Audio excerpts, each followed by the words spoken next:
জীবনের সমস্ত দুঃখ কষ্ট জ্বালা যন্ত্রণা দূরীভূত হয়ে যায়। যার নাই সে তো বোঝে।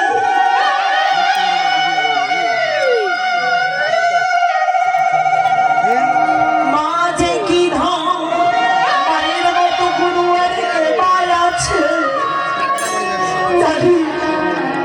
যাদের জগতের বুকে এসেছিলে কেউ কাঁদেনি তোমার প্রশ্ন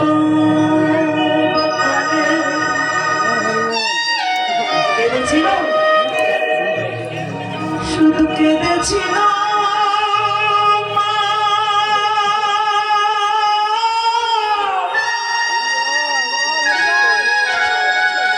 মায়েরা তোরে কেউ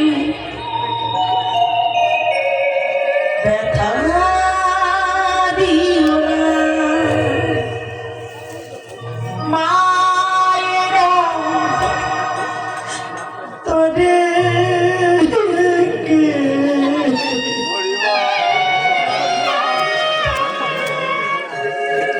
ব্যথা দিও না।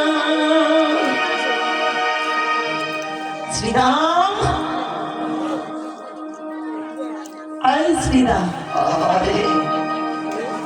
আমি আমার মাকে না বলে যাব না রে।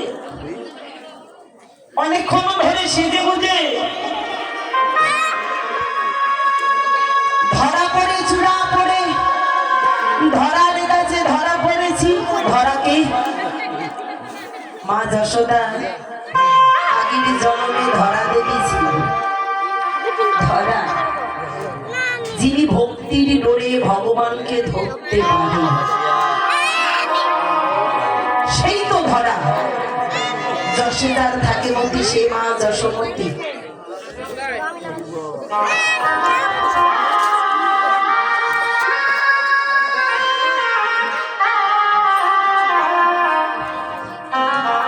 যশোমতী যশোমতী ভক্তির ডোরে ভগবানকে ধরিতে পারিলে সে তার ধরা।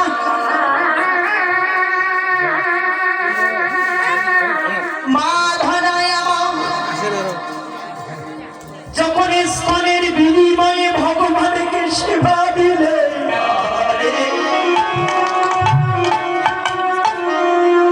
সত্য যুগে স্তনের বিনিময়, স্তন কেটে ভগবানকে সেবা দিয়েছে। তার বিনিময়ে যা পণ্য পেয়েছে তাই দিয়ে ভগবানকে সেবা দিলে ভগবান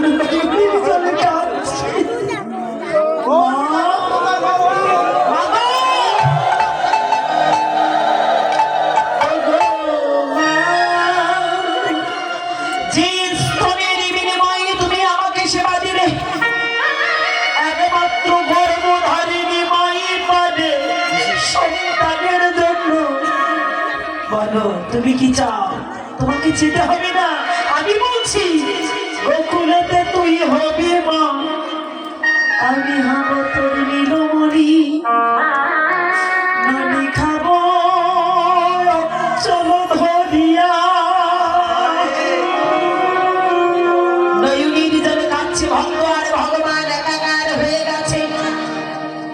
বলছে ভাই, সেই ভক্তের মনে আমি কষ্ট দিতে পারবো না, কারণ ভগবান বলছে আমি গোলকে নই, বৈকুণ্ঠে রই, যোগীদের হৃদয়ে মাঝে রই।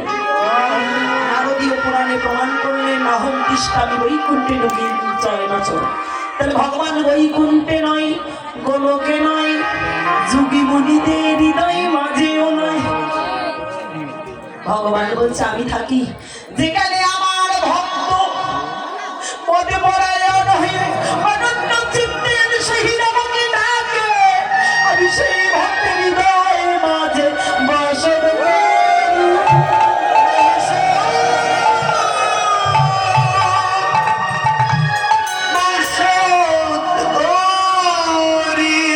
ভগবান সেই ভক্তির মাঝেই বিরাজ করছে। আছে, তাই আমার মাকে আমার ভক্তকে আমি কষ্ট দিতে পারবো না। কারণ জানো, কৃষ্ণ রুষ্ট হলে গুরু রাখিবারও পারে, গুরু যদি রুষ্ট হয় কৃষ্ণ রাখিতে পারে। আদি গুরু আমার পিতা মাতা, দ্বিতীয় গুরু মন্ত্রদাতা। জানো, সেই গুরুকে আমি রুষ্ট করতে পারবো না রে। তোরা যে যাই বলিস না কেন, আমার মাকে না বলে আমি যাব না। তাই গেল সাবো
শ্রীরামের কথা শুনে মা নন্দনে যাই, তোরাই যা, গোপাল লইয়ে যা। গোপাল, আমার গোপাল তুই আমি দেব না।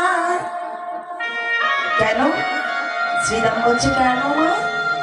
আর জানিস, আজ নিশীতে আমি স্বপ্ন পাই আমার কানাই নাই বলাইয়ের সঙ্গে কানাই ভাসে কালিন্দির জলে। কালীয়নাথকে যেদিন দমন করেছিলেন, কালীয়নাথ দমন, সেই নিশিযোগে মা স্বপ্ন দেখেছে। কারণ আজকালকার ডিজিটাল যুগে, স্মার্ট যুগে ফোন আছে, যোগাযোগের অনেক মাধ্যম আছে, কিন্তু আগে তো ছিল না, তাই না? তাহলে সংকেত বার্তাগুলো আমরা আগে থেকে বুঝতে পারতাম। কে বুঝতো? আর কেউ না জানো, মা বোঝে সংকেতগুলো, মা জানে। এখনো পর্যন্ত যত স্মার্ট হোক না কেন, সন্তানের বিপদ আপদ মা বলতে পারে, আর কেউ পারে। তো নিশিযোগে মা স্বপ্ন দেখলেন, কালীয়নাথ কানাইকে কি করেছে? আস্বাদন করে। তাই মা বলছে না রে, আমি যেতে দেব না। মা বলছে, যখন শ্রীরাম বলছে, মা তুমি তো কথা বলো, স্বপ্ন তো স্বপ্ন হয়, তাকে বাস্তব হয়। শ্রীরাম কহিছে বাণী, শোনো গো মানন্দ রানী,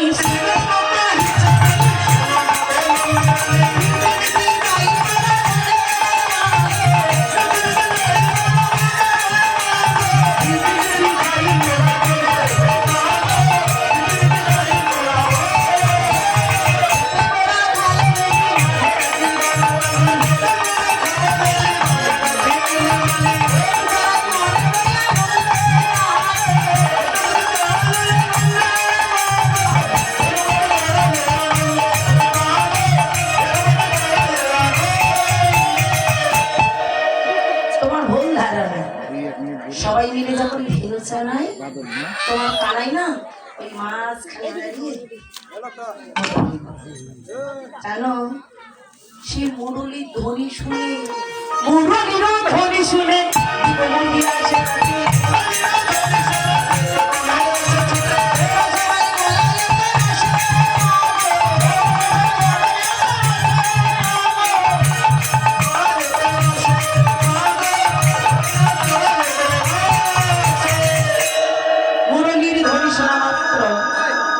সবাই পাগল।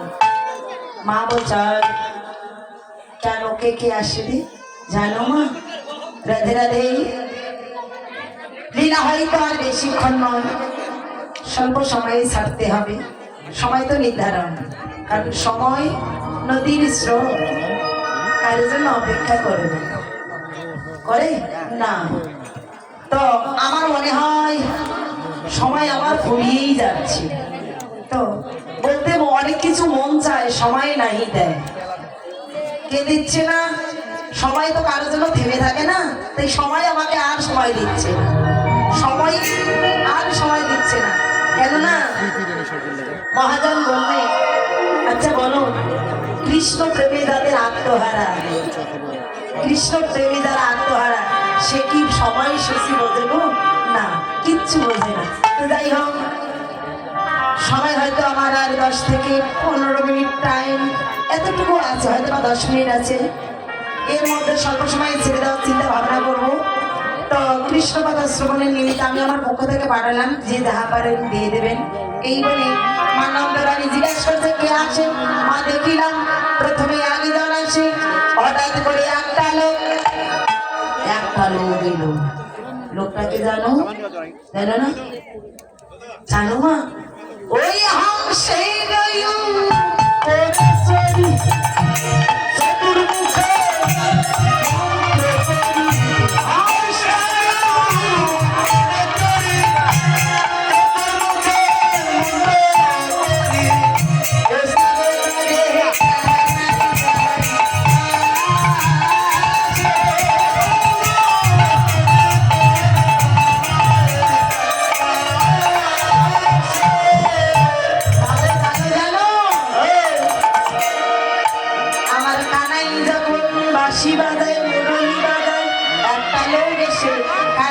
চারিদিকে ঘোরাফেরা করে, 4টা মুখে মন্ত্র জপ করে। প্রথম বদলে পারে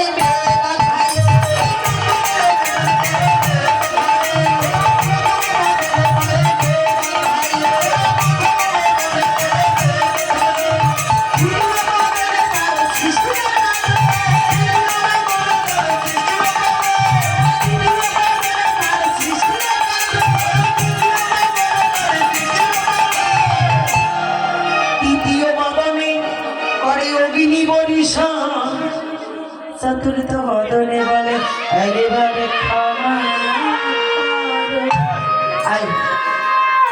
ওকে দেখে কেউ ভয় পায়? ও তো ব্রহ্মা, ব্রহ্মলোকের ব্রহ্মা।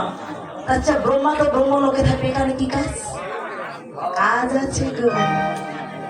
চারিদিকে ঘুরিয়ে বলে গোপাল একবার ক্ষমা করো। কারণ এই যে যারা ভগবানের সঙ্গে করে চালাকি, সব জায়গায় বাটপাড়ি খাটে, কিন্তু এই জায়গায় খাটে। যারা করে চালাকি পরে দেখে জ্বালাটা কি। এই মিথ্যা বলছি? সব জায়গায় বাটপাড়ি খাটে, কিন্তু এই জায়গায় খাটে।